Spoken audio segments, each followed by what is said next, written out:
ছোটবেলায় গরমকালে যখন বেল খেতে চাইতাম না, মা বেল দিয়ে সন্দেশ বানিয়ে দিত। একটা ননস্টিকের কড়াই নিয়ে চিনি দিয়ে আগের থেকে ভালো করে মেখে রাখা ছানাটা দিয়ে দেবো।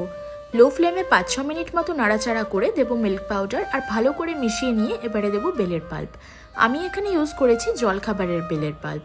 তোমরা যারা বেল ছাড়াতে পারো না বা হাতে সময় থাকে না, তারা জলখাবারের এই বেলের পাল্পটা ট্রাই করতে পারো, ভীষণ ভালো হয়। পাকটা রেডি হয়ে গেলে ঘি মাখানো একটা বলে তুলে নিয়ে ঠান্ডা করে নেব।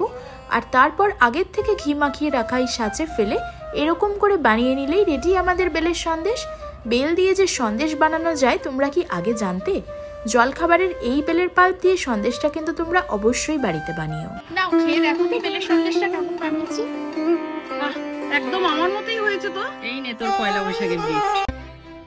বাহ, দারুণ তো। তুমিও সব জলখাবারের প্রোডাক্ট ইউজ করো? হ্যাঁ, জলখাবারের আচারগুলো খুব ভালো খেতে। তাই তোর জন্য আমের মিষ্টি আচার, কুলের আচার, জলপাইয়ের আচার, চালতার আচার নিয়ে এলাম। খেয়ে দেখিস, খুব ভালো। বাহ, খেয়ে দেখবো তো তাহলে।